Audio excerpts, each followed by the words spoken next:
What's up, you guys? Jalen Hawk here, as always, for weekly anime manga reviews, and I'm here with another video. So, to be entirely honest, I'm very tired. I'm not even, upset. Maybe it'll sink in with me later today, or when it's actually done. But, we got a lot of Tokyo Ghoul news. Now, I've been kind of slacking on the TG news, so I'm just going to kind of address all three things that were announced in this video. So let's talk about the first thing. I actually have it on my phone right in front of me. We got the cover page for the new Tokyo Ghoul chapter. Tokyo Ghoul got its possibly final cover page. Either this is gonna be the last one, or when we get the epilogue chapter, that's gonna be the last one. But pretty much it says, "I will live in this lovable world. The world observes the shocking climax, the last 3-chapter countdown." So yes, it's true. Tokyo Ghoul Re will be ending within the next 3 chapters. Now, a lot of people were in shock about this. Maybe that's why I'm kind of just chill. Yeah, a lot of people are in denial. I've been saying this for a while now. I said it when my other channel was up. I said it freaking when I first started my damn channel.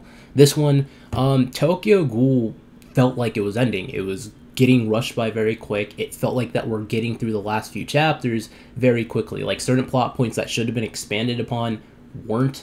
Certain things that you think would have more chapters with it did not. For example, the Mutsuki stuff, the Amon stuff, and also the whole entire stuff with Yomo and Uta. All that stuff felt like it should have been longer, but it wasn't. And I've been trying to tell people, especially when we got the announcement that apparently on the Young Jump magazine that we're supposed to get some type of big announcement for Tokyo Ghoul. I was like, it's probably going to be an announcement that it's ending in the next 5 chapters or something. And people were like, no, it's going to be 10 or 15 chapters. I wish people would listen to me more often. I'm not trying to make this a video where it's oh, I told you so or anything like that, but it's kind of I wish people would listen to me, because it's not a bunch of BS coming out my mouth. I've been part of the anime community for a while now, not as long as some other people, but I've been part of it, not necessarily as a YouTuber, but as a person who's been in it since 2012 or 2011.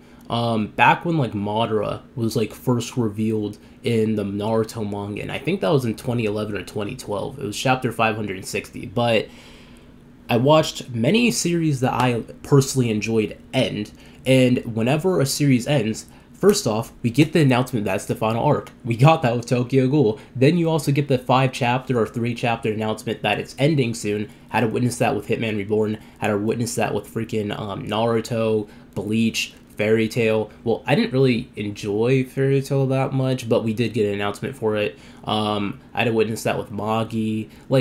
So many different series. So you can kind of tell after a while when the pacing is starting to pick up, and usually the last few chapters that are left is when it goes by really freaking fast. Now, with Naruto's case, it wasn't rushed. Naruto actually had a pretty... Well, okay. There's obviously issues with the Kaguya ending, but it was relatively well paced for what it was. The Naruto Sasuke fight was 7 chapters long, so yeah. Tokyo Ghoul, on the other hand, it's been rushed. I'm not really sure. There's been rumors and speculation that it could be possible that maybe because of the whole entire stuff with how Ashida's been getting a lot of backlash. I mean, he got backlash for continuing the story with a different licensing product, not necessarily being Tokyo Ghoul, but as Tokyo Ghoul Re. Got a lot of backlash for that once that first started. Got a lot of backlash for not introducing Kaneki back into the story and having Heisei Sasaki around for a long time. Got backlash for the Mutsuki stuff, all this stuff. He deleted his Twitter, all these different things. People in the fandom have been speculating about it recently, especially after this whole entire drop, that maybe either the editors is forcing him to change the ending they originally had planned, which I'm going to get into that, or is forcing him to end his manga, not necessarily because it doesn't make any money, because it does. Tokyo Ghoul still ranks in the top 5 of the highest sales in Japan regarding manga, but more on the lines of it's safer that way, and it'd be better to kind of end the product while it's still good than let it continue on and people possibly harm come to Ishida. But we don't know if that's true. That's just speculation. So yeah, Tokyo Ghoul is ending in 3 chapters. So chapter 179, I think that would be, or 180, depending on the week schedule, would be the final chapter of Tokyo Ghoul. I believe 179. Because I'm not sure if it's like 3 chapters counting this one, or if it's 3 chapters after the one that just dropped. So yeah, the next thing we should probably talk about, I'm not going to get into too much detail about this, but the season 2 anime for Tokyo Ghoul Re, apparently it has been announced. It's probably going to go up at October. I believe if we're going by that, then the next few episodes, episode 12 or 13 of this season, will be the final episode of Tokyo Ghoul Re, the anime. So yeah, now the last thing, we had a cover page with Kaneki recently, and this kind of ties into the whole entire thing about Ishida changing his ending that people have been speculating. So on the Young Jump cover, I was going to originally make a separate video about this, but I said, let's just tackle it here. You see Kaneki, and I'm not sure if this is supposed to be the Young Jump cover for this week or last week's, but it says, "A tragedy without me." It's really ambiguous for what it means, and it's kind of like, okay, is Tokyo Ghoul still going to end a tragedy, but Kaneki's not going to be there to see it? Because it's like, okay, if Kaneki's not there to see it, then that could mean a lot of things. Either Kaneki leaves or he dies. And that's why the world is still tragic, because he fails or something like that, and he still dies. Or it could be something on the lines of, like, there's not going to be a tragedy at all, and it's going to have a happy ending, kind of like what Re implied when it first began a long time ago, when we got the first cover page, and it's like, oh, after, you know, the cloudy skies of tragedy, Re enters in with bright blue skies or something like that. So, yeah, I don't know. Could Ishida have changed the ending? I don't really know. I wouldn't be surprised. A lot of mangakas do it as the series continues on. Tokyo Ghoul not ending as a tragedy. Does it sit well with me?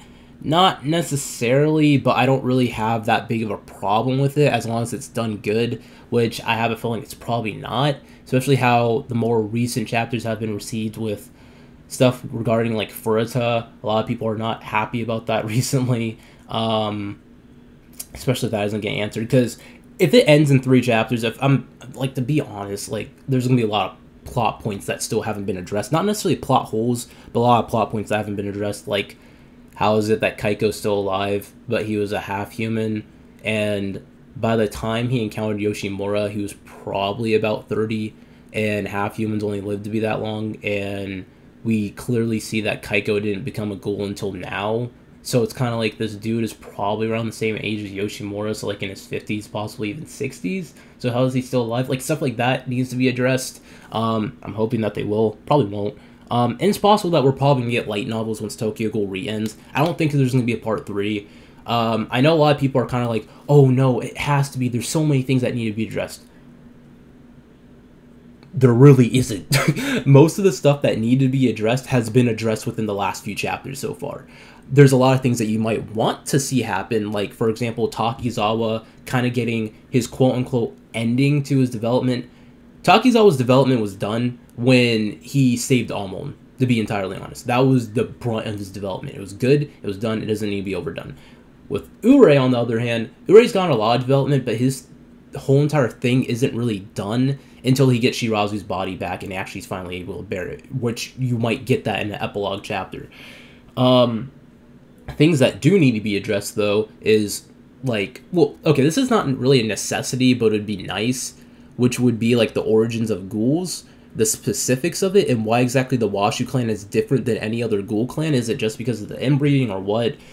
Stuff like that would be helpful, but I'll probably make a separate video talking about, like, top 5 plot points that need to be addressed in TG or something like that. I don't know. So, besides that, it's kind of all for this video, guys. This is just a news update. Wanted to keep it simple. And as always, guys, I love you all. Thank you for watching. As Tokyo Ghoul starts to wrap up, I'll probably make videos discussing certain things that weren't answered and stuff like that. So if you guys need your weekly dose of TG content, you can come here, obviously. So anyways, guys, thank you for watching. Reconnor Script as always. Love you all. General Hawk, as always, signing out.